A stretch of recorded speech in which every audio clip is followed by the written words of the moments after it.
That was a short previously on. Considering that one covered the entire year, that was not even a quibby. I feel like usually the previous on, we got like Martin Urbano has 6 minutes alone. Perhaps you think you're being treated unfairly?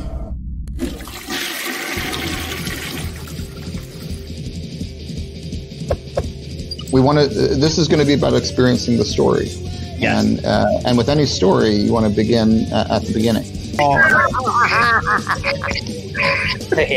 Wow. There's a special effect for you. Right?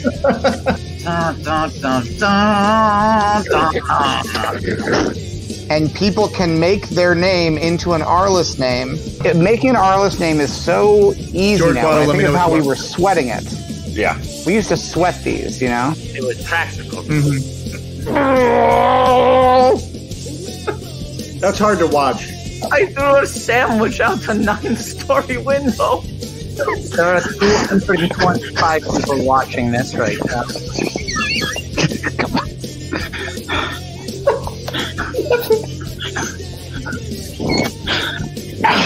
The girl that's inside me with sweet understanding.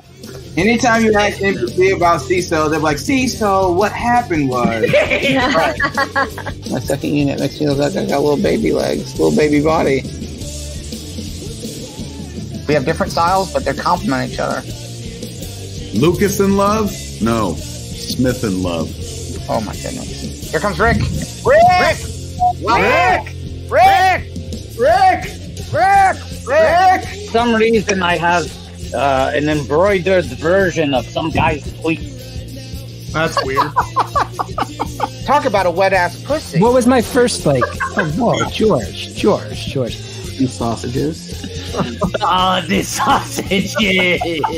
South Africa, Georgia, Moldova, Latvia, Belarus, Azerbaijan. Someone brought a VHS copy of those editions, we would take it on stage and destroy it. And like, I can't believe we're letting this out for free, not putting it behind a paywall. No need to. I'm not going to hide our love behind a paywall. Because Patrick is, sometimes it's called Pat the Rat or Patatouille. Because he's a fucking dirty rat. Watto's gotten good at it over the years. Man, that was awesome, Watto. Yeah, not bad for a Todarian. What's your last name so we can get it on IMDb, Steven? Charleston.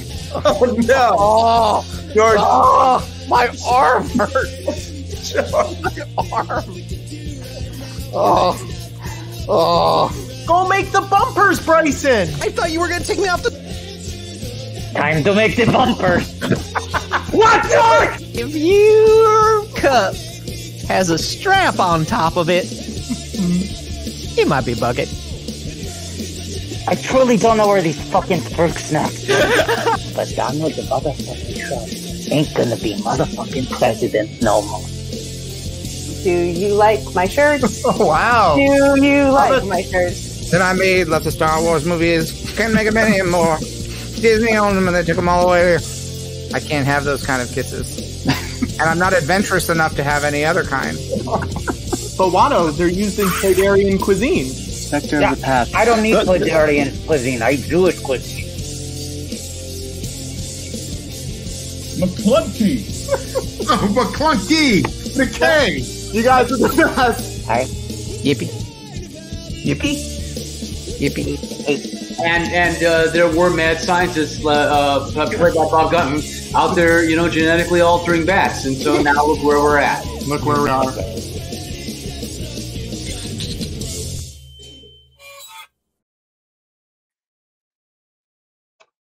It is pretty emotionally overwhelming to look at the last 10 months of one's life played back like that. I guess 8 months, right? Because our first show is May. And realize that this has been going on for 8 fucking months. Hello, everybody. I feel like the bumpers are getting self-aware now. The bumpers are getting meta.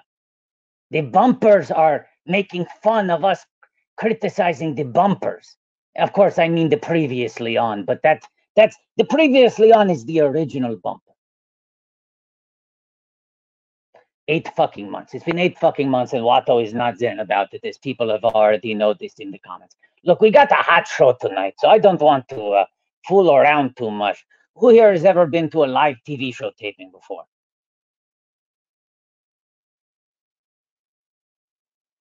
Okay, here's how we communicate it. If you've been to a live TV show taping before, type in an emoji of a person sitting in the bleachers of a live studio audience. Watto. What, Patrick? What? Did you, what? Are you entering the stream just to laugh? Get back in here, but don't show your face. Yeah. I just don't think those emojis exist, Watto. In the year 2021, those emojis don't exist? Yeah, I don't know. People are right. We do have to break down big tech. Okay, fine. Fair enough. Who here, if you've been to a taping of the George Lucas talk show before, type in an emoji of you watching the George Lucas talk show on your computer.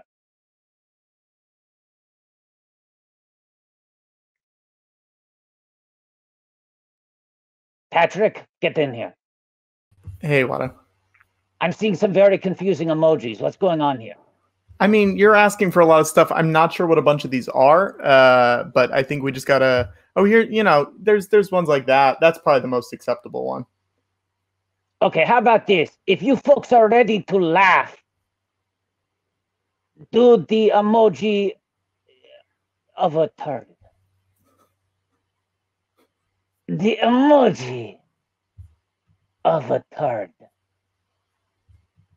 I want to see a chat full of turds. Not a turtle, a little turd, a little poo-poo. I'm seeing it now. I'm seeing some poo-poos. I think we got some people who are ready to laugh. And why wouldn't you be? This has been one of the absolute worst weeks to be a human on record so far. Folks, the emoji selection seems limited. So if you want to, get yourself off there. I didn't mean to. I truly didn't mean to. Know your place.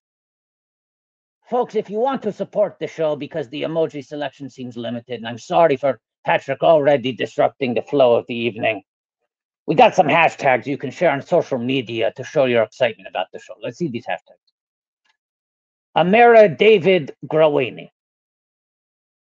Hashtag the stay T80.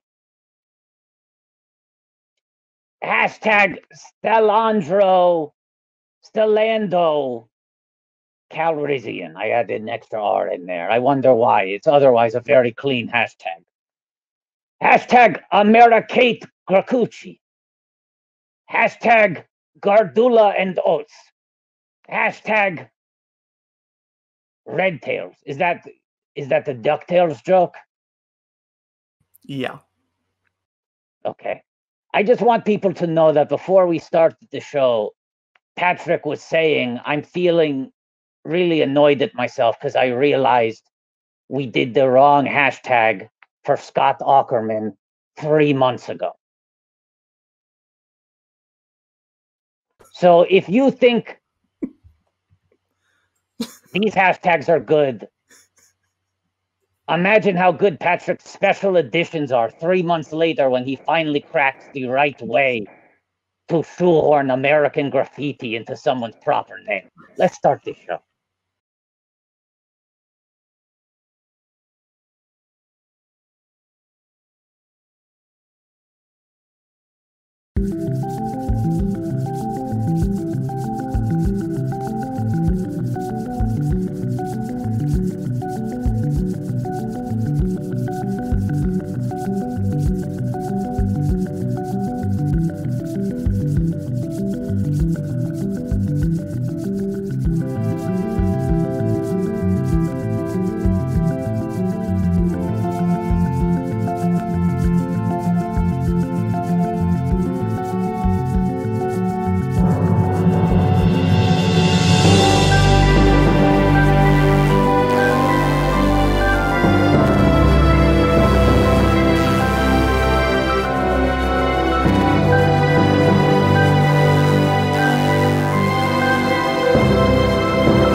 filmmaker George Lucas.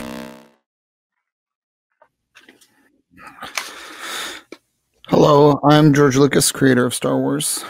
Welcome to the George Lucas Talk Show. Hi, and I'm Watto, the Flying Space Shrew, and your announcer and sidekick for the evening. George, I feel like you have lost even more weight in your face. And by face, I mean the things on the outside of your head. Right. I've trimmed the beard a little bit. Oh, it's Right, 2019. and you look about 30 pounds lighter now. It was mostly the beard. It was the 2020 COVID beard. Yes. And of course, trimming it down a little bit. Yes. 2021, experimenting with some new looks. Obviously, we premiered the new look last week of the sweatshirt from Wonderworld, which is as diehard Lucas fans know, this is the costume from my cameo appearance in the motion picture Beverly Hills Cop 3 as an annoyed customer in line. Sympathetic inker, great friend of the show, Abigail Noy of the Bread Challenge, making a replica of your original costume, which I think is now, it's in the archives, right? I assume it's going to be in your museum. I assume it will. Yeah, we are doing our best to locate the original, put it in the the Lucas Museum of Narrative Art whenever we open. I do think. Oh, Patrick. What, Patrick? What is it? Is it time for you? I'm just popping in. It's the beginning of the show, and I just wanted to. You weren't even looking at the camera. You're checking your texts when you came onto the stream, Patrick. I was actually too cool to be on the stream now. He'd rather be anywhere else. Patrick, do you want to share with people your 3 months later punch up on the Ackerman hashtag? No, I realized we did American Grad Ackerman, but I don't know why there was a D in there. That was it. It should be just Ackerman. Yeah, so that was it. 3 months of additional thought. You get one less letter. I actually think that's a lateral move. But I know we're having fun and people are here to escape, but I do feel a certain amount of responsibility to talk about a little bit of what's in the news, even though it's obviously very serious and we like to have fun on the show. But I have to get this out of the way. People have been calling for us, the three of us in particular, to weigh in. So I want to talk about a headline from the website Inverse, which appeared on, I believe, the 9th. Was that yesterday? I've lost track. Yes. What day was the 9th? Yes. All right. The headline, Cobra Kai and Star Wars both ruin their reboots in the same tragic way. This is a headline from January 9th, 2021. Cobra Kai and Star Wars both ruin their reboots in the same, and this is their word, tragic way. Yeah, sure. Look, this is a horrible attack on our most sacred institutions. And it was inevitable. In many ways, we could see this sort of energy metastasizing on the internet, the fringe groups over the years. But the fact that it was inevitable does not make it any less upsetting and shocking.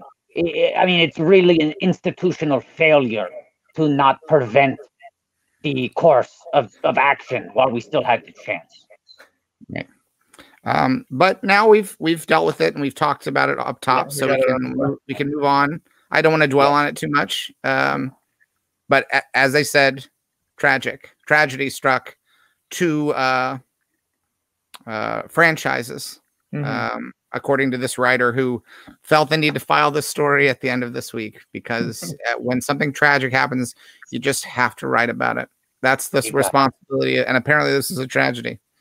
You got to file a quick Saturday piece. It's breaking news. Patrick, Watto, you want to... Well, no, I was going to say, Watto, since we're about to introduce the guests, do you want to tell them how we introduce people? Well, we got two great guests today, and they already know how the private chat works, so I think they're going to be able to pick up on this little tradition very quickly. Guests, can you hear me? On this show, we let our guests write their own introduction. So I, the announcer, will read out verbatim whatever you type into the private chat, and that is how I will bring you on this show. As we are trash people say, the backstage speak on this And it could be show. real, it could be a joke. You do whatever you want to do with it, and Wado will read it. Don't stress about it. If you have a joke, that's great. If you don't, you can just say something that's boilerplate. You can say something serious. You can be sincere. I mean, as we said, we are all emotionally depleted this week. We are still sort of reeling from the tragedy of Cobra Kai failing its franchise. So don't put pressure on yourself to be too funny. While we're waiting, I do want to show off my Bring the Noise shirt. It does say Grogu's and Gragras. Yeah, it's a good one. It's a good one. It's the but you look like we both wore the same thing by mistake. It's kind of embarrassing, Patrick. You should have cleared this with me. I'm embarrassed. The show is embarrassed. You've embarrassed the show. Yeah, what are you going to wear next week, Patrick? A Renaissance fair medieval brown laced vest, originally made for small boys? I mean, if I can get it delivered to me by next Sunday, sure. Go fuck yourself. Wow, Patrick. I can't say I disagree. Don't step on my turf. Okay, are our guests? Here we go. Okay, here we go. We got one. Some action in the private chat here. Getting a little action. Again, things are starting to sizzle. Very good. Folks, Grogu's and Gragras, it is my great pleasure to say to you all, please welcome to our beautiful, wonderful, sparkly show, Kate Micucci. Hey, everybody. And that's not all, Grogu's and Gragras. You've seen David all over town. He's a regular at many hip-hop clubs, reggae clubs, EDM parties, drum and bass concerts, and other DJ nights. Yes, he's bass fishing with a drum and other DJ nights. His latest book is called Nutrition for Children. David Wain!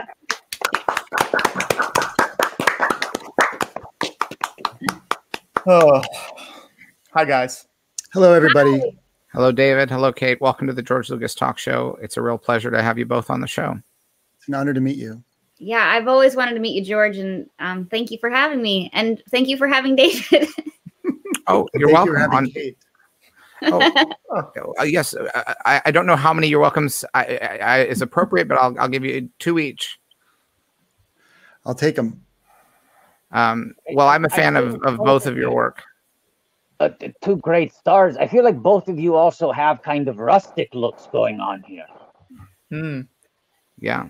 Yeah, I'm in a wood paneled room, and I realize I'm wearing a winter jacket in LA. I'm in my Sunday cabin. I have a cabin that I built to go to on Sundays. Wow. That's a great idea. Do you have one? What about the other days of the week? I have different. I mean, just because I make a lot of money. Yeah. I have different places I go each day of the week. Okay. Yeah. Now you're talking my language. Relative to the same area, or are you driving to each of these? No, this is that. Like right now, I'm in Montana. I'm on a riverbank in Montana, which is where my Sunday cabin is. Oh, that's awesome. So you got a Letterman. Saturdays, I have an apartment in Dubai. Wow. How do you travel? Is it mostly private? I do. It's like NetJet, whatever. You know, I do. I try to travel privately, especially because of COVID. Kate, I'm getting a real. Kate, I'm getting a real Stranger Things vibe from where you are, both your outfit and the location.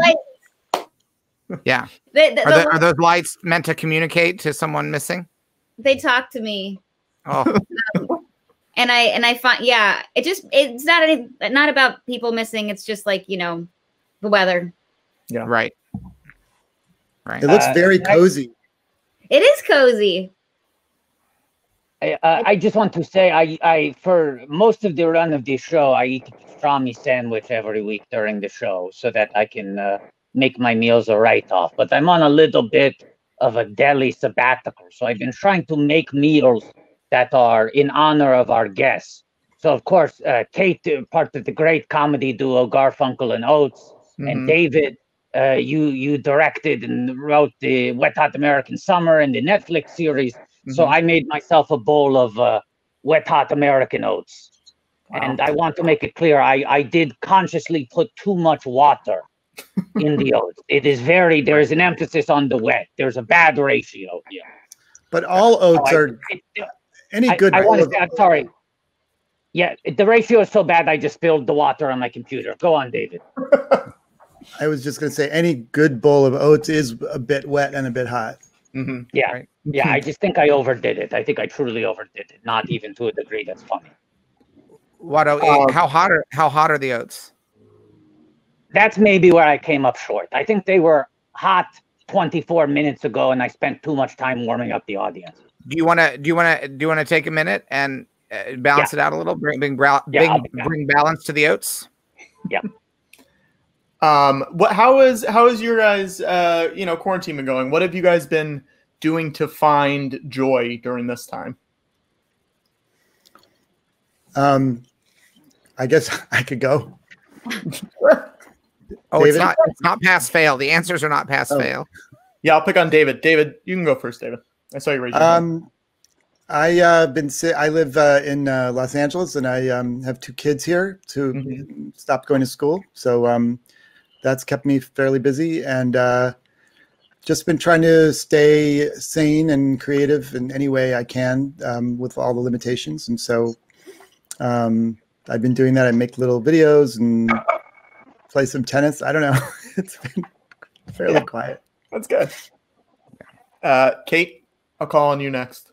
Me? Yeah. Kate, go ahead.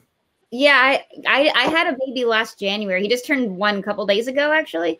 And so, thanks. Yeah, just as I was kind of getting out, like a little bit, like, oh, I think I can like go out in the world a little. Like then COVID hit. So sure, I've been playing blocks and playing a lot of like we skateboard and we play basketball. But I know I'm almost sure that I use COVID. You mean COVID-19, right? Yeah, not the other ones. I assumed, but yeah, I mean, thank you for asking. That's good that you made sure.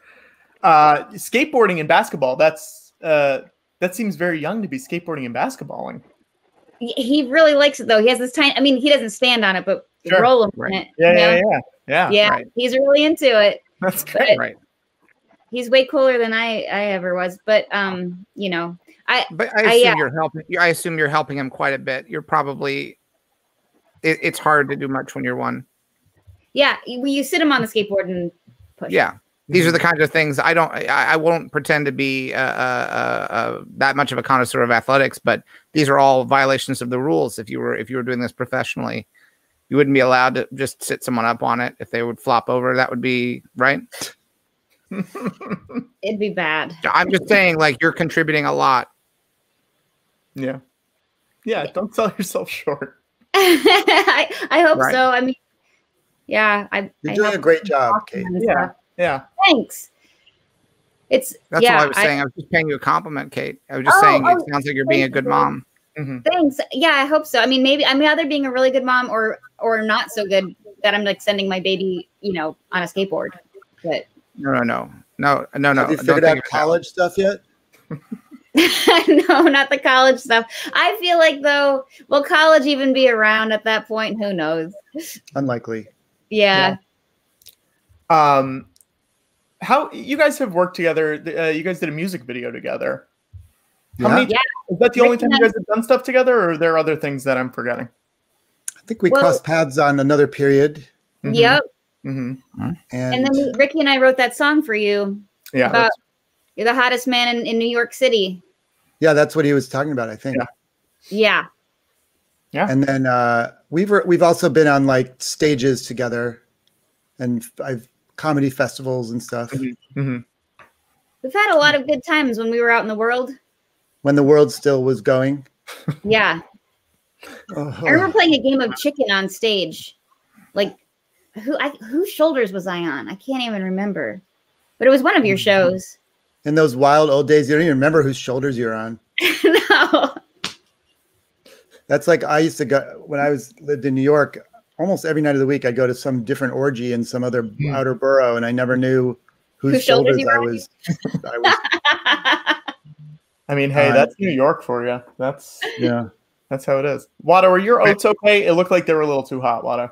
They're very hot now. I got that part right. They're a little bit dry. Good. They're a little bit dry. So I have hot American oats. But yeah, we're getting there. Now, David, you and I are in a kind of exclusive club together as filmmakers. I always have said that. Yeah, because, and obviously, you know, there's the lines between, you know, that used to be between, you know, cinema and television. Those lines are sort of, they're fading away now. But the one thing that I think may be the deepest bond that you and I have, an unbreakable bond, is we're both prequel guys.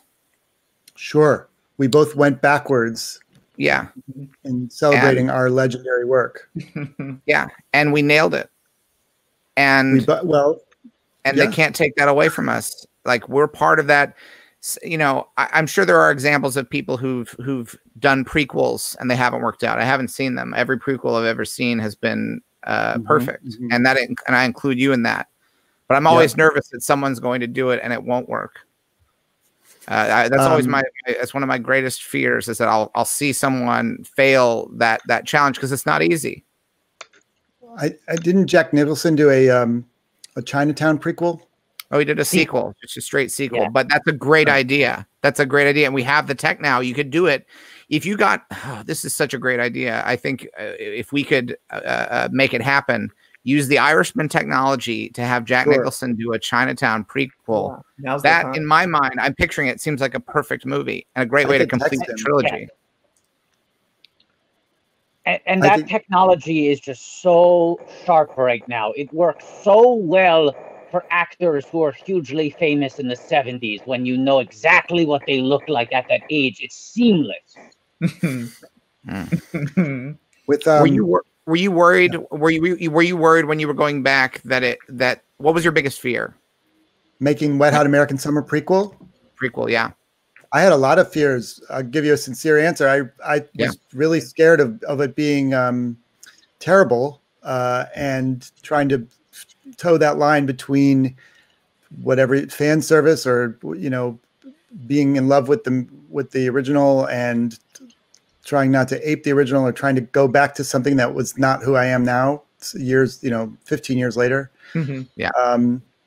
And for a long time, I didn't want to do it for all those reasons. But then I realized that just like anything that you make, you just have to feel what's true to you right now. And then we just sort of followed our gut along the way. And part of the joke, or part of what was fun for me, was just pretending that our movie we made in the year 2000, it was like the Rosetta Stone, and that every frame of it is worth explaining and exploring and unpacking. Now, Yeah, go ahead. No, you go ahead, George. Now, because it baffled me, because ILM. Now, I'm not active in this, but I know the guys who were working on The Irishman, and they knocked themselves out to make that look just right. But you guys seem to have done it as well. Like, how did you do it? Because I didn't sense that you were doing it with a lot of digital effects, and yet it looked perfect. I thought, did they film this before? Yeah. Well, we had look exactly the same. We had our team at Digital Domain working for 2 years on a lot of those shots. The overall effects budget came out to about 75 million. Wow. Oh, wow. Look at, I love it when you just go guerrilla style and let's just do it like a low budget indie. Right. Make it look terrible except for that part. Yeah. Yeah. I knew when I was doing Phantom, and I thought, let's just do it as an indie film. I'll finance it and we'll just get back to basics and we'll make this happen. And what's interesting, I think you and I maybe are different in this one respect. I was not worried about fan service. I thought, you know what? Let's not do anything that the fans want. I noticed that, and I admire it. Yeah. I have to say, I can. Oh no, Dave, please. I'm sorry. Well, I was just going to say, like, the way that I feel the most tied to you is that I spent an enormous amount of time in college playing the LucasArts game Indiana Jones and the Fate of Atlantis. Yeah.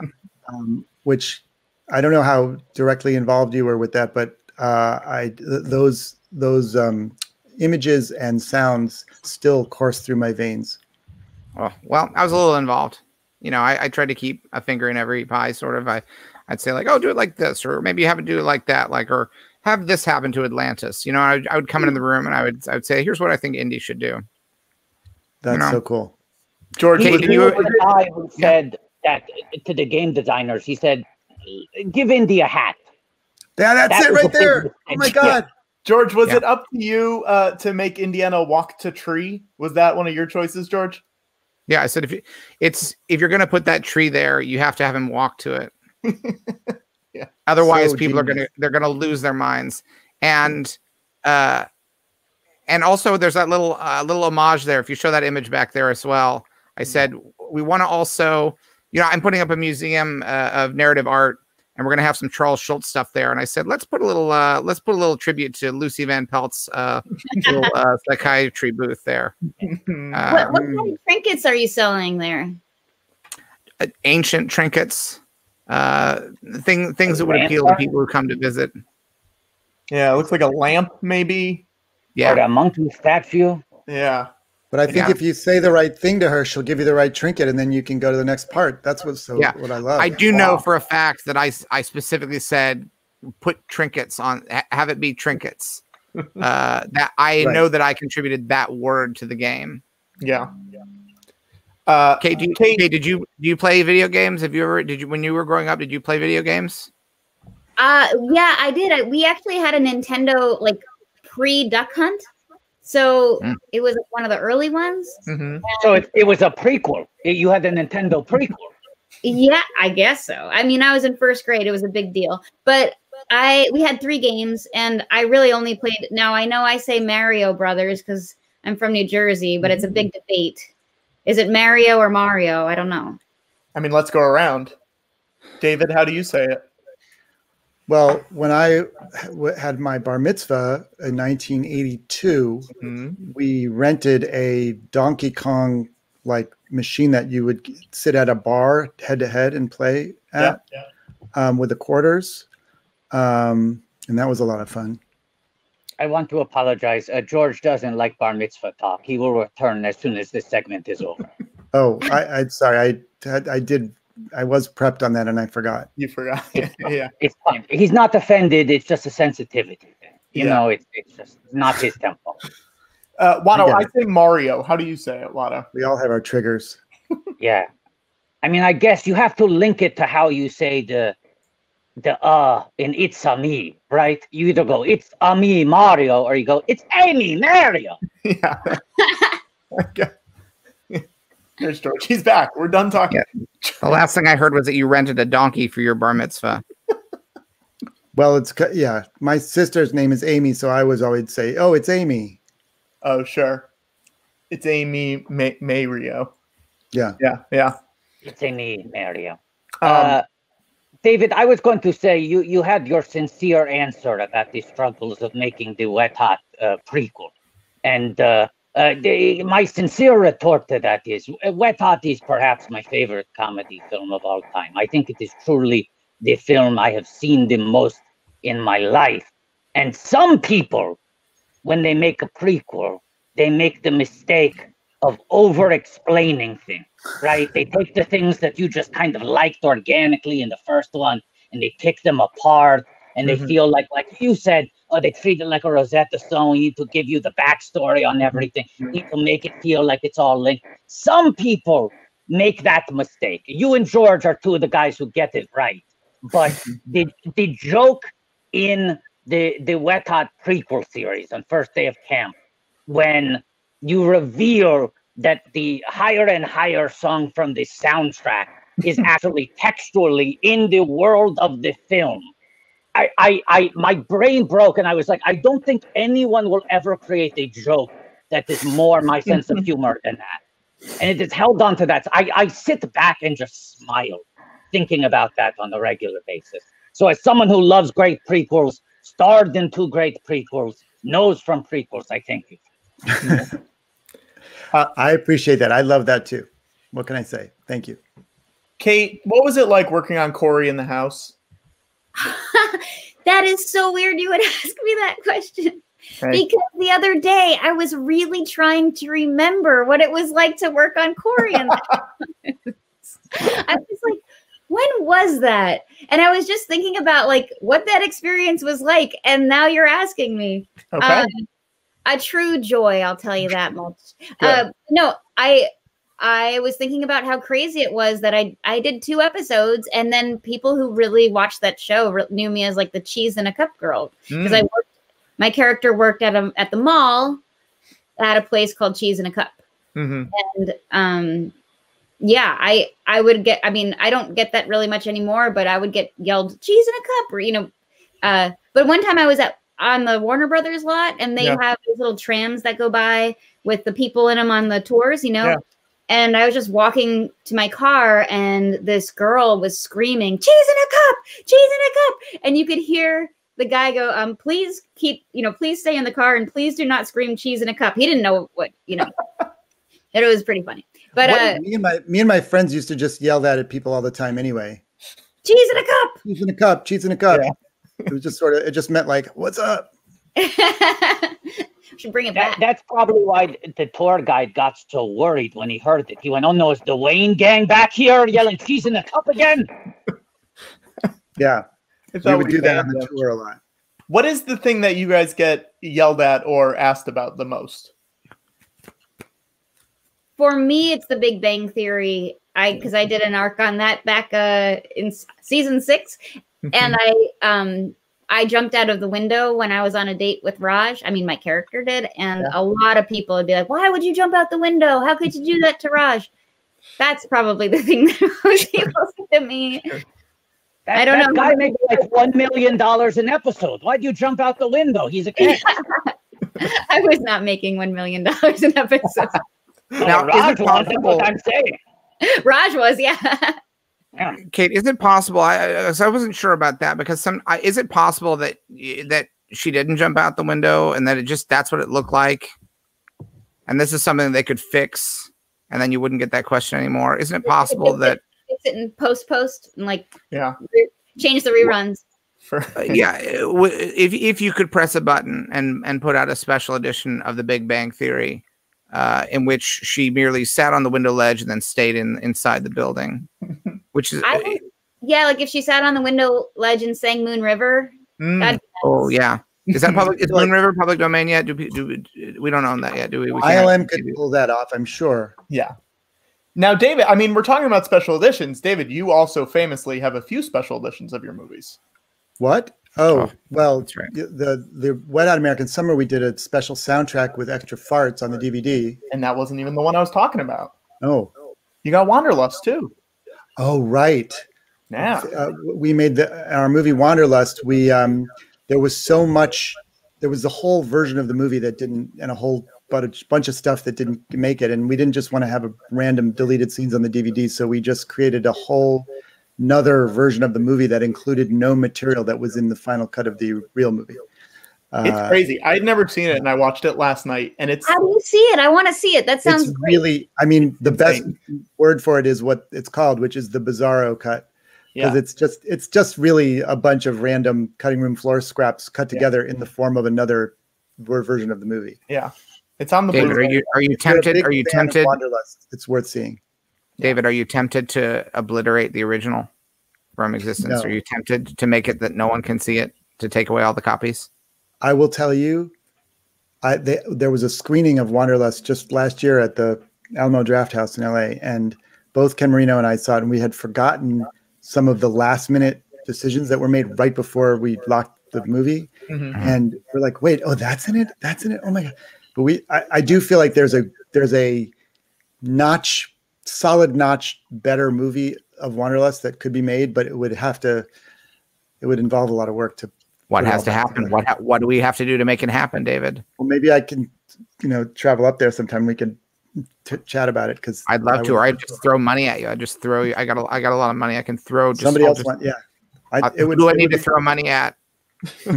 Who do I need to throw? I'll throw whatever money it takes. Universal. Who do I need to throw the money at? Universal. George, you could do Universal? All right. I'm tight with Universal. Got to know people there. Absolutely. I think we did Howard with them. A public service announcement for people who are not physical media fans. The Bizarro cut is rentable on Amazon as its own film.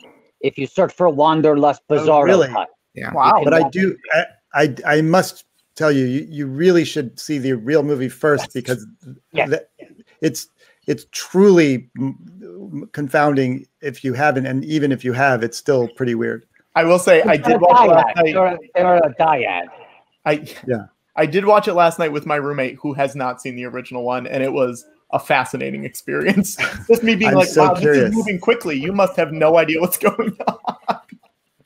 I was going to start Queen's Gambit tonight, but now I know what I'm watching instead. It's recommended. Right. So it moves faster. You're saying it moves faster, Patrick? I'm liking this, David. Yeah, I like it when it's fast. I like stuff that goes fast. It does. I like fast cars. I like fast movies.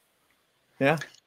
I'm 5 years behind on things. I'm watching Leftovers. Not that anybody asked, but I'm completely obsessed. I mean, starring Wanderlust's Justin Theroux. That's true. Yeah. The Last Jedi's Justin Theroux. That's true. And the Bachelor's Justin Theroux. Could you say that maybe Wanderlust was the prequel to Leftovers? In a way. And it could be a sequel. Anything with Justin Theroux could be a sequel to the Star Wars saga because it could be that any character he plays could be a descendant of his character. Well, you know, I just realized he's considered sort of like a messiah in The Leftovers, and he plays Jesus Christ in our movie The 10. Oh, wow. Which is a long time ago. Yeah. That's another link that you and George have, David. It's not only prequels, but you're such a franchise man. The 10 is one of the only movies that functions as a franchise in and of itself. It's a movie and 9 sequels, all in one package. I feel like we're so connected that you should send me a check. I'll send you cash. I'll send you a bucket filled with cash. There's no reason to get checking accounts involved in all this. You will find some cash this week. It will be from George Lucas, and we will not speak of it again. Yeah. 3842 Angeles Boulevard, LACA 92042. Patrick, you get that? Yeah, I wrote it down. I'll get it to you later. Patrick will deal with it. Yeah, I deal with all. I'm George's money guy too. Money guy. Now, Kate, you played the movie's fun employee in the Jay and Silent Bob reboot. Yeah. Friend of the show, Kevin Smith. Yeah. Good friend of the show. Did you do any research for that? Have you ever worked in a fast food restaurant? No, but the closest thing was I worked at the movie theater in my town when I was 17. And they wouldn't let me do the ticketing, and I don't know why. We lost David. David doesn't like fast food restaurants. He doesn't want to hear about it. We found his red line. Yeah. He will not abide this kind of talk. No more fast food restaurants when David's here. I couldn't deal, but I'm back. Just needed a breather. Yeah. I burned the popcorn numerous times, like to the point where people would walk in the theater and be like, "Oh my God, what is that?" So then I was banned from using the popcorn maker. Mm-hmm. And they didn't trust me to sell tickets. I'm not sure why. So mostly I just like built those cardboard standee things, to promote. Those are important. Those are important. I enjoyed that part of the gig. Did you have a favorite standee, and did you ever get to put your name on one and take it home? Wait, I'm trying to remember the one. What movie was Ben Affleck and Sandra Bullock? They were in this movie together. Forces of Nature. Yes. I remember putting that together for a whole day. Use the forces of nature. Yes. Wow. Very good. Very good. Very good, George. So what was the imagery for that, Patrick? Let's bring up if we can get an example of preferably a standee. If there's anyone has a standee. Sure. Bring back great memories. But did you take that one home? No, I never took anything home, but I just remember that one in particular as a challenging one. Mm. But I got free movies, and that was really exciting. And I worked there for all of probably 4 months. Did you have to? Because when you're at a movie theater, you're not able to see everything from start to finish. Were there movies that you saw the same parts of over and over again, or were you ever able to see one from the beginning to end? They would allow you, you know, after work or a day off to go in and see a movie, but I did see a lot of George of the Jungle that summer. Great movie. Kate, in tribute to your service, I just decided to construct a little standee of my own. I do want to say I did type in Forces of Nature cardboard cutout, and when I did that, all that came up were Star Wars cardboard Weird. It ties all together. Yeah, it all comes together. I had a girlfriend who worked at a movie theater in Ohio where I grew up, and for most of the year that she worked there, all they played was Color Purple. Wow. I did an eBay search for Forces of Nature display, and most of what is coming up is apparently there's a nerve pain medicine called Forces of Nature, organic scar control, organic fissure control. Yeah. I did a Tinder search. I didn't get much. I'm gonna remove the word display and see if that. No, it's still mostly this nerve medicine. Cardboard cutout, cardboard stand. I'm going to try narrowing the category. I'm just looking at the packaging of the Watto standee I just constructed. Yeah. And it says right here, dresser top standees, which I feel like is a little presumptuous. I don't like them telling me where I'm going to put this standee. I put it on a fucking shelf. You're not allowed into my bedroom. Don't invite yourself in there. You got to work your way up to my dresser top. David, it says on your IMDb that you're uncredited as an agent in an episode of Entourage. Is that true? No, that's a very strange. Okay, because you're also on the Entourage wiki as agent. Yeah, well, one gets it from the other, I guess. But no, I don't know any. I think I have actually tried to take that off from time to time. That's really funny. Just so I have an accurate IMDb. Yeah, but guess what? It does. I can't. I don't complain because it's gotten me a lot of work. Oh, good. It just felt like it was a weird time in your career to be doing an uncredited role as an agent. So I just wanted to see if I don't know I don't know how that happened, but everything else on my IMDb, to my knowledge, is bang on. Okay. Okay. David, I have to tell you that the Stella shorts, when that DVD came out, which I know now that like to buy that now is like hundreds of dollars, I think. The DVD, right? But we had one, and I lived in a house with like 6 people after college, and we watched that all the time. I love those. So crazy because I love those too. But we made those to show at a nightclub show the night we made them. Like we would shoot during the day and then play it at night when we were doing our Stella show at Fez in New York, and it was pre real web stuff a lot, and so we really didn't think people would ever see it after that night. And they're so weird, and I mean, like we were just whatever we came up with was on there. But there's so many of my favorite there's still, you can watch them at stellacomedy.com. Oh, they're all I'm in eBay. It looks like you can get some reasonable copies. I don't know whether these are bootlegs or not, but somebody has 12 available for $30 or best offer. Wow. There you go. I have a tragic Stella Shorts DVD story, truly. Let's hear this. More. Watto, I don't know if our audience can handle more tragedy after the story of the tragic story of Cobra Kai and the Star Wars reboots. Tragically failing. This is, look, it's a sad story, but it's a prequel. It happened a long time ago. Sure. But okay. David, Well, that's all right. So it's a prequel to now. Yeah. It's a prequel to now. You folks did the run of midnight screenings of Wet Hot in New York City. 2003. Right, 2nd Avenue and 12th Street. Yeah. And I was told that I was the only person to ever attend 3 of those screenings by the regular Camp Firewood staff. And the first time I went, you were doing push-ups on the stage in front of the screen, and you ran a contest where you played songs from the soundtrack, and it was like, name that tune. And I came in 2nd place. 1st place won a gurnal to write your thoughts in every day. 2nd place won the Stella Shorts DVD signed by all 3 of you guys. And I wore that shit out. Like what Kate is saying, I brought it over to my friend's place. I showed it all the time. And it was stolen in a break-in to a car.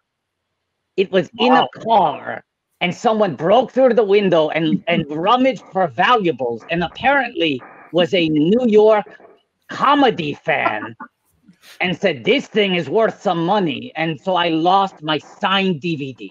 That might have been our staff that does that from time to time. We go into cars just to see if there's any copyrighted stuff that shouldn't be in people's cars. And so that's another thing you have in common with George. George does the same thing. I think I have it right here. Is this, because I remember now, and they just brought it into my house. Is this your DVD? Because I think, is this it? That's my DVD. Yeah. I recognize it anywhere. Because we have such a backlog here at the office. They just brought it in to me today, saying they found this in the car in 2003, and you know, what's the story? So I'll let them know. And they shipped it to Montana. They shipped it to your Montana house. They bring some of the drop-offs. They do the dump here. It's because they know on Sundays I have extra time to look through it. Sure. After I watch Leftovers. Yeah. Kate, how long have you been playing Velma? It's been a while on Scooby-Doo. Yeah, I have been playing 2014. I think I started. Yeah. Is that the first character that you like took over from someone, or have you done that before? Yeah, it was. And you know, I'm a huge Scooby-Doo fan to begin with. So I mean, that's one of those jobs that when I remember exactly where I was when I got it, and I was in a park. We were shooting the Garfunkel and Oates TV show at the time, and I was in a park, and I just started like running around the park and around a tree because I was so excited. How much did you try to mimic what it was in the classic?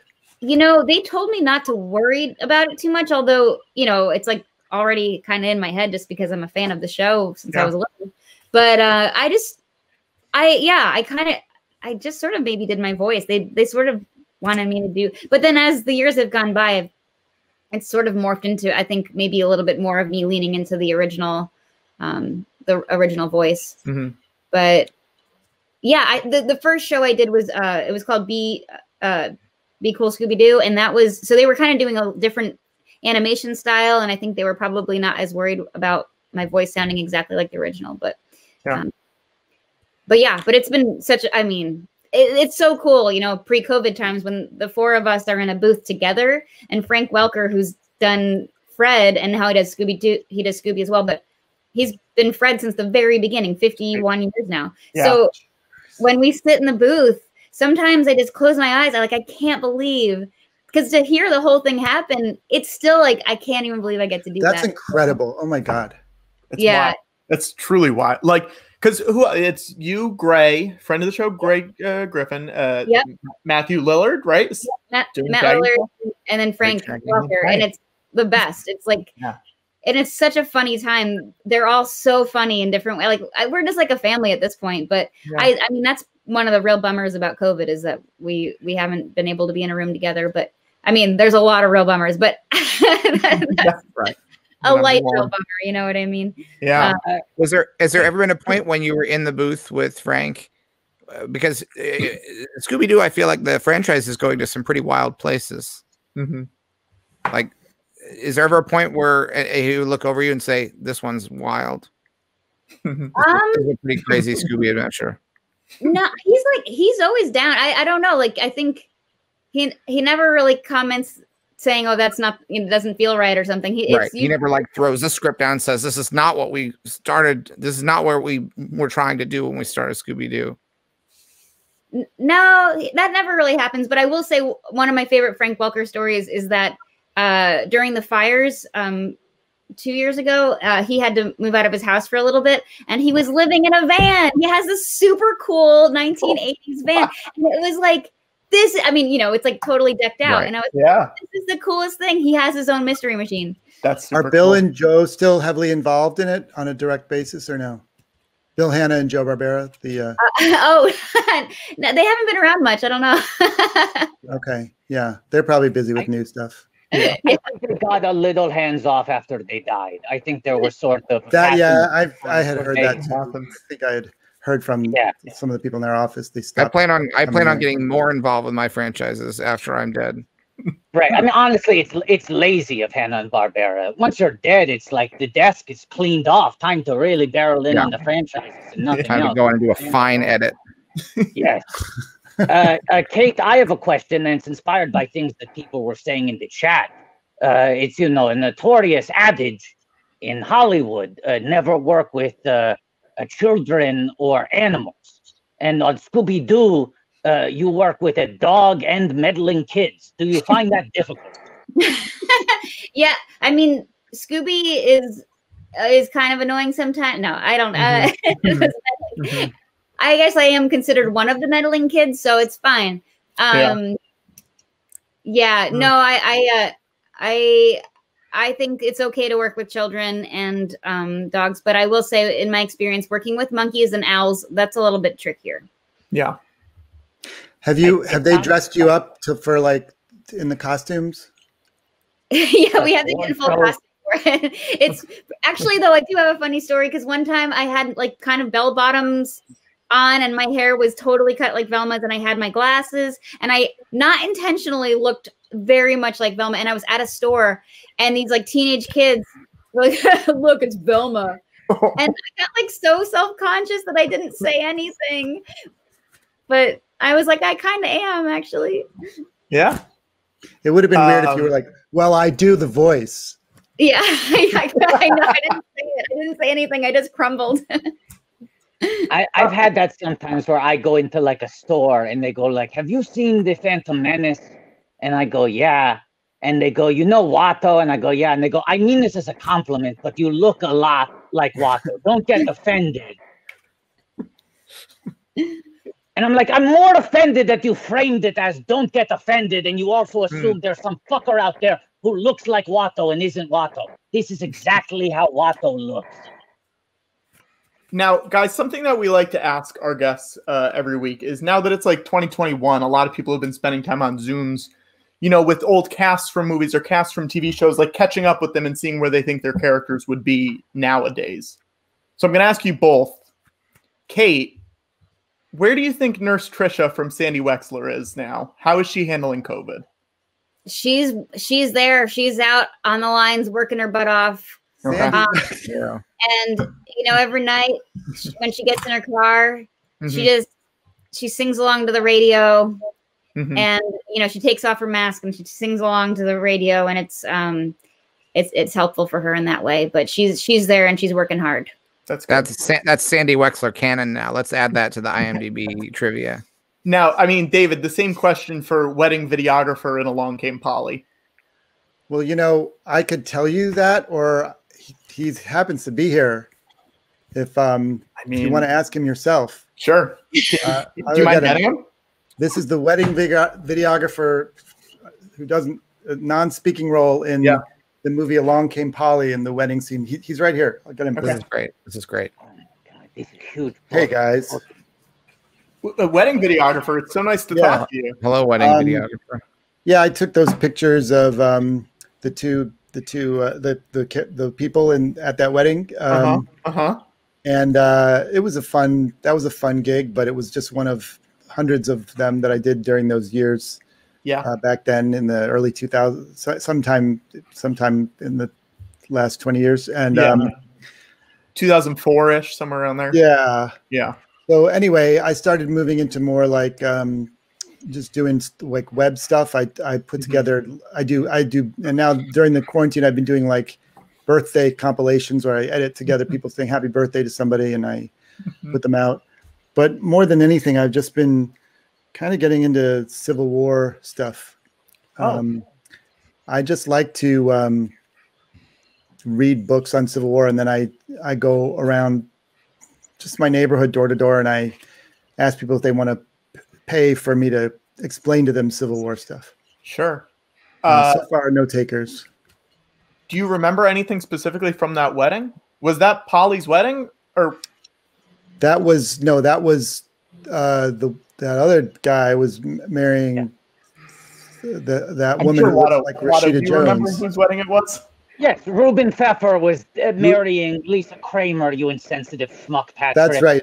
Well, it was Lisa's parents who paid the bill, so I remember that. Sure. Right, Lisa Kramer, Ruben Pfeffer, a wedding videographer, a Watto from the Phantom Menace here. Do you mind if I ask you a question? Sure, Watto. What up? I know you said this was just, you know, another day clocking in at the office for you. You were hitting up. I mean, it was a nice venue. Like, I don't always go out to the beautiful, you know, places like that. Good location. Do you remember when best man Sandy Lyle, former teen star of Crocodile Tears, entered into the wedding video and did one of the all-time great pratfalls? Or were you busy setting up your lights at that point? Yeah, sure. Yeah, that was crazy. Yeah, agreed. Hey, that's the answer I was looking for. Anyway, listen, I got to go. I actually have a friend over, and I have to go. Okay, well, it was so good talking to you. Wedding videographer. What was your name? We didn't catch your name. Wedding videographer. Grain Parter. Thank you. All right, well, it's good seeing you. Hopefully, we can get David down. Patrick, was he there? Did you hear something? Yeah, we talked to Grain. It was Grain. Oh, cool. Yeah, good. Patrick, I'm sorry. I heard the voice I don't recognize on the show. Did you hear that? What was it, Wada? I heard the guy yell out, "Hey," in like a sort of outraged voice, as if someone had cut him in line. Guys, I'm sorry. I think I've ruined the bit. I wasn't sure who in the polyverse I was supposed to be. I was really in my head the whole time. I wasn't sure if I was, because I didn't know genuinely whether George Lucas, filmmaker, existed in the world of Along Came Polly, and so I just reverted to being my character from Beverly Hills Cop 3. Oh, you wanted to go back to this guy, George. That's who you wanted. So sorry. I know we were doing a fun thing. I just was. Thanks to Fandango, we got to see that still in HD. That's really good. It looks really good. David, you're both students of comedy. You remember that scene in the uproarious Beverly Hills Cop 3 in which Axel Foley cuts George Lucas in line for a ride, and George says, "Would you mind giving us a line reading, George?" Hey. So let's get out of here. Oh, that was it. Oh, okay. Yeah. I don't remember that. I'm not sure I ever saw that third one. Well, if you can get it in a 3-pack, you buy all 3. It's one of those things. You get the first 2, you get the whole trilogy. Yeah. For like, it doesn't include the failed pilot for the TV series about his kid. I have kids who are 10 and 13 years old, and I'm trying to introduce them to various classic comedies, and it's so interesting how some of them hold up and some of them do not. Well, let me tell you, 3 holds up. 3 really holds up. Yeah, I would start with 3. Start with 3. That's where you start, and then the first 2 can be prequels, and that's the way to. I always, whenever I watch the Beverly Hills Cop trilogy, I always do it in machete order. Yeah. Same with the Superman movies from the 70s and 80s. Yeah. Start with 3. Absolutely. It can only go up. Kate, what were your? Beverly Hills Cop 3. I just want to say Beverly Hills Cop 3 has a very interesting approach to comedy. I mean, you're talking about a lot of 80s comedies not aging well, David, right? And it's because they made jokes that were insensitive and now come off as very, very offensive. And Beverly Hills Cop 3 has been able to skirt that issue because it had this very interesting approach to comedy, which was to not have any jokes in it. So it's completely aged perfect. I actually do remember seeing it and remembering that. I'm like, where's the comedy? No jokes of any kind. Just no jokes. I showed my kids last night Rocky 2, which is a movie that I would say does not hold up. Wow. What have been their favorite ones so far that you've shown them? Shawshank Redemption. They liked a lot. I started showing them all the Woody Allen movies in order. They liked some of those. Wow. Wait till they get to Interiors. They'll love that. They'll fucking laugh right. They'll go nuts over that. Kate, which classic films have you shown your 1-year-old? Oh, not much yet, because they say you're not supposed to do too much screen time. But there is. Oh, please. It's not a film, but he loves Patti LuPone. Hey. Wow. Kate, that's going to go out the window real fast, so you might as well not worry about it. The screen time thing. Yeah, right. Totally. I mean, so your son loves Patti LuPone. I would say hold off on showing him Summer of Sam because Patti LuPone's scene in it is sexually explicit. Although maybe actually at this age is probably maybe the right, because I believe her bosoms are bared in the scene, which I think is entirely appropriate for a baby, because babies love breasts because it's for food. So maybe now's the time. You have a short window in which it's appropriate to show not the rest of the movie because it's a nightmare. And David, this reminds me, you worked on Bamboozled with Spike, didn't you? Yeah, Spike and I worked pretty hard together on Bamboozled. Spike Lee, you know, my friend who I worked on that movie with, where I did one line. Can we hear that line? Do you remember the line? Oh God! Unless it was something racist, because I know that movie has got a lot of material in it that, out of context, would be horrible to hear. So not. If I have the scene right here. I wish I could show it to you, but Spike Lee was my. How do you have it so immediately available? What machine are you? Because I have it all. I have everything on my fingertips. Wow, I'm impressed. I do too, by the way. I'm organized. But we're both billionaires, aren't we, David? The Spike Lee at the time that he made Bamboozled, and still to this day, is one of my all-time heroes filmmakers. And so to be able to do a part in his movie, I was very excited. Yeah. But when I got to this set, and it was an experimental way of shooting a movie. He had like 15 cameras going at once in every scene. Digital. All digital, like early digital. And my interaction with Spike Lee, though, was literally, they were like, okay, now onto this scene which is me and the main star. I can't remember what his name was. And they're like, wasn't Savion Glover? No. Different one. Anyway, he says to the, who? Damon Wayans. Damon Wayans. But he says to me, now I don't think he ever even got my name, but he's like, now you just have to, like, you know, whatever your line is written, just like make it like 3 times longer. Just say more stuff. And I was like, what? What do you mean? About what? And then they're like, and action. and I was just like, okay. And then I just stumbled through it one time, and they're like, okay, fine. And then like, go home. You got it in one. You got it in one. You helped them make their day. It was the dumbest thing ever, but I got to be in a Spike Lee movie, so I was excited. Kate, what was the first like real Hollywood thing where you were like, oh wow, this is Hollywood, I'm really doing it? Oh, what was the first real Hollywood thing? I came out here for college, and you know, they like always would hand out flyers like, this is happening, this is happening, this is happening. And I went to a club, and I had never been to a club before. And Dennis Quaid's band, The Sharks, was playing. And I was like, this is Hollywood. That was 2001. Yeah. Never forget. Now, Kate, I love Garfunkel and Oates. And both as a comedy act and I love your television series. Thank you. And I perhaps this isn't the most insightful thing, but I think that your songs are very funny and they make me laugh. Mm-hmm. I appreciate that. Thanks so much. There was an episode I had a question about because I didn't understand it, but I did a little bit of research and I now know what a kazoo parade is. Yeah. I didn't understand that episode, but now I do because of Urban Dictionary. Yeah. Well, the kazoo parade started only because I actually was the grand marshal of the kazoo parade in my town in Pennsylvania. I dressed as Uncle Sam. And so we kind of recreated that. That's true. Yeah. So was that before it acquired a second sexually imaginative meaning? Yeah. This was just because my town every 4th of July would gather people together to kazoo around the town with patriotic songs. And I thought this is amazing. And then they stopped doing it because they didn't have enough interest. And then I was on Conan and I mentioned how my town had this parade and I was so sad it was gone. And then the mayor called me and said, if you promise to be the grand marshal, we'll get the parade back. And I said, heck yeah. And we did it up big. And I dressed up like Uncle Sam.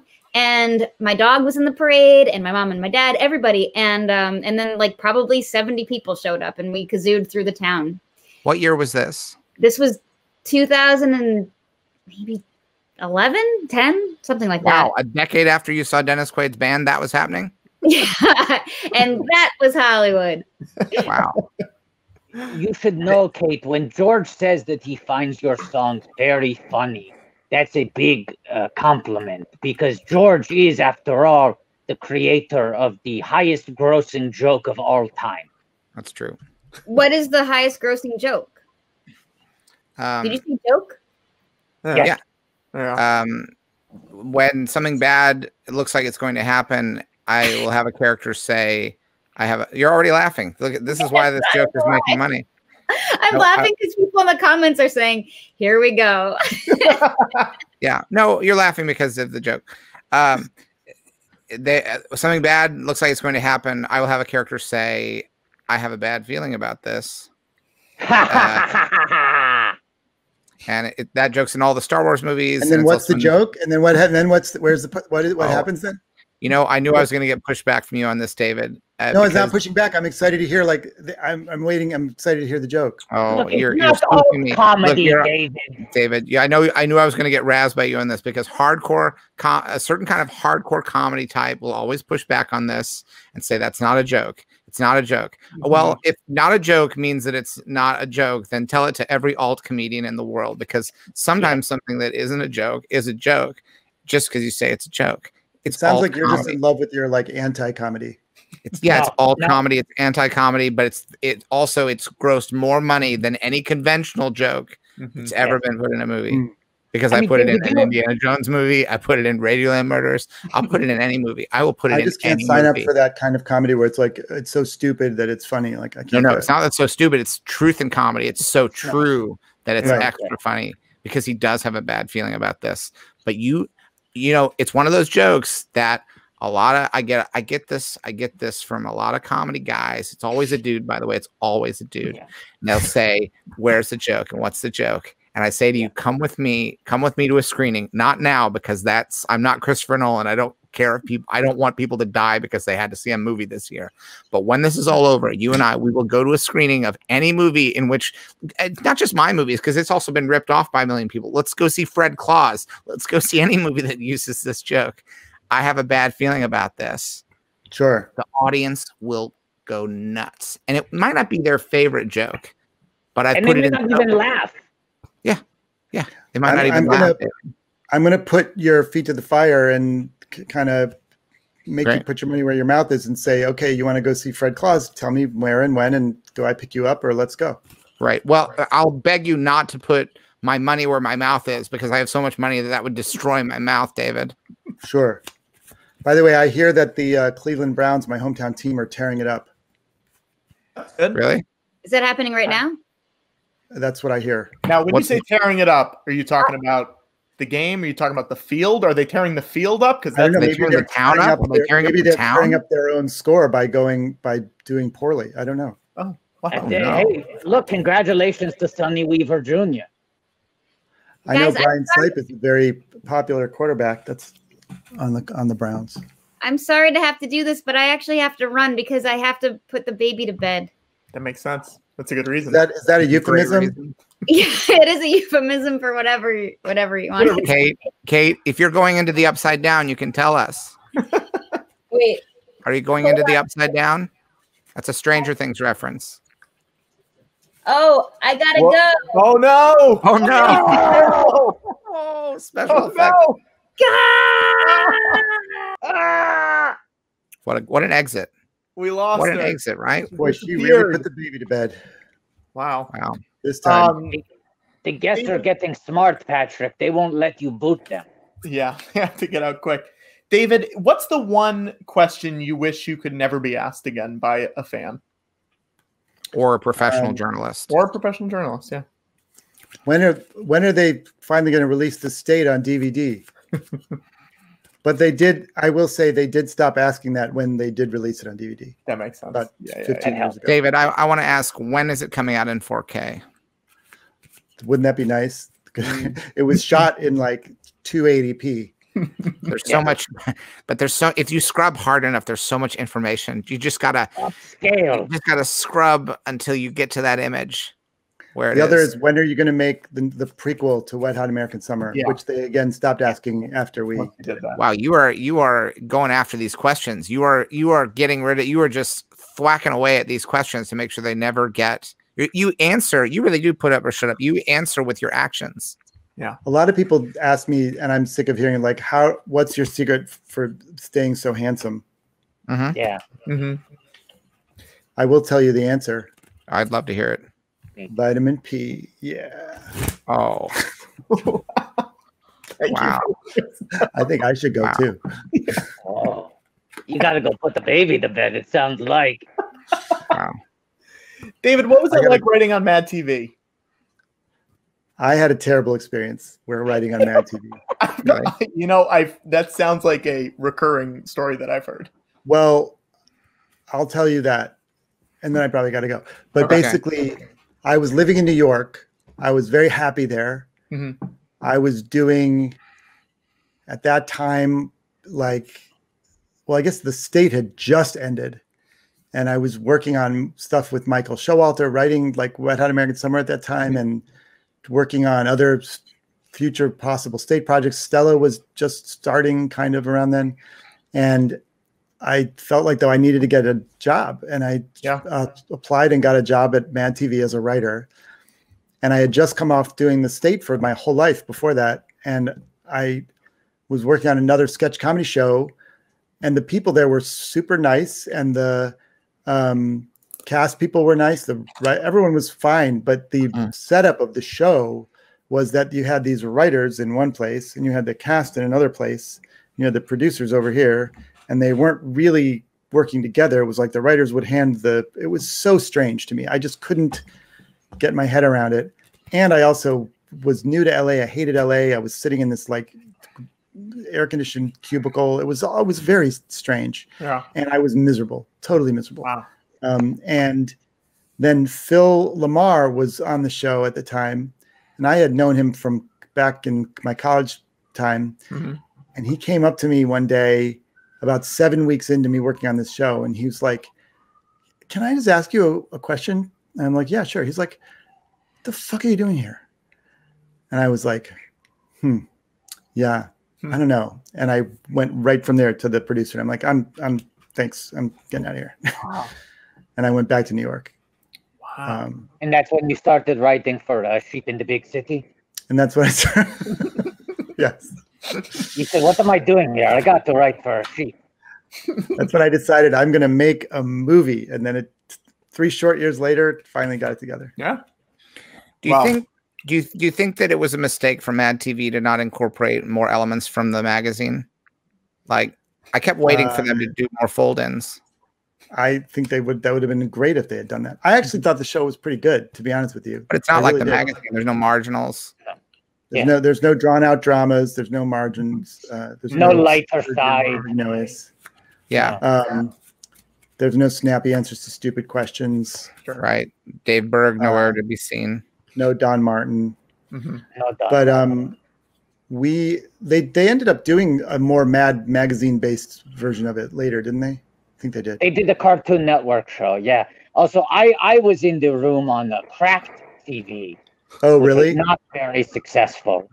Where it was Alfred P. Smee and Spies and Slags. A lot of those lesser recurring features. Yeah. They did a bit that was, I think, on Mad TV, a spoof of the Magic Johnson talk show that I thought was one of the funniest sketches I'd ever seen, actually. Which, of course, if you watch the Magic Johnson talk show in the first place, that's one of the funniest things you'll ever see. I mean, These are old. This is like the old days stuff. Oh. The only Magic. But I guess if you're watching the Magic Johnson talk show thing I've seen is the Howard Stern interview, which is excruciating. Yeah. If you ever have a way to find the first episode of the Magic Johnson talk show, it's kind of genius. It's just like, it's such a train wreck in so many ways. Yeah. Yeah. But anyway. Wild stuff. David, thank you for coming on. I don't want to. No, this has been really fun. Yeah. This is great. Can I come again? Anytime you want. Anytime you want. Great. I'll be here next time. Okay, great. We'll see you next time. Yeah. Thank you, David. Oh my God, someone wrote Ethan Runt. Yeah. But said thanks, David. But like, I know Ethan Hunt from the, don't bring that up. Mission Impossible stuff. But Ethan Runt. Yeah, you changed his letter so we can watch the show. But is he like just doing a goof on the Ethan Hunt name by calling himself Ethan Runt? Do you want to just look at the chat for a few seconds and just see if anything else stands out to you? I mean, just so many funny. I just can't get over this Ethan Runt business. This is, if that's the kind of stuff we're going to see in the chat, I'm loving it. I'm really loving it. Now people are writing nothing interesting in the chat. Okay. They were writing other things earlier that I thought were kind of fun. Tell them you're not looking at it, and it'll maybe get more interesting. Just tell them you're not looking at it. Yeah. David, then when is the next? Whatever. Medical Police is great. I agree with that. It is true. Very underwatched, very, very funny comedy that we made about a worldwide pandemic.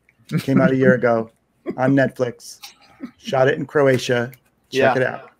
David, can I tell you something before you go? This is a real thing that I bet you have no control over.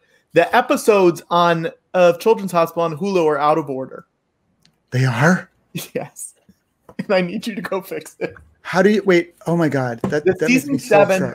The season 7, the finale is the first episode of season 7. Patrick, here's how you do this, Patrick. We all have to ask him the question, because if you ask David a question enough times, he will make the change happen. Right. Let me try. David, why are the episodes of Children's Hospital out of order on Hulu? I'm going to pledge to you, all of the people in the audience here tonight on Scum Bucket. What is it? Planet Scum. Yeah. PlanetCum.com. That's right. Yeah. Everyone here on Cum Bucket. Yeah. I'm going to fix this. Okay. I'm going to fix this. But David. Inspector Tiger, though, said, before I go, they have a question. And it's so funny. He goes, Inspector_Tiger. Like, what does that mean? That's so funny. Do we want to find out what the question is, or do you not care? Let's find out. No, I do want to find out, but I also am like, how funny is that screen name, Inspector Tiger? Like, I'm assuming it's a play on Inspector Clouseau. Yeah, that's probably it. He wants to know why the episodes are out of order on Hulu. Yeah, I don't know. That's why you had a question for David before he goes? I have a question before you go, David. Yes. Why isn't the vaccine being distributed widely and efficiently to all Americans? Great question. The reason is because there was no central organizing effort done in any way by the federal government administration. Okay. And they dropped the ball in a big way because the chief executive of the federal government was focused on other things. Wow. I mean, no offense, but it kind of feels like you're passing the buck on that.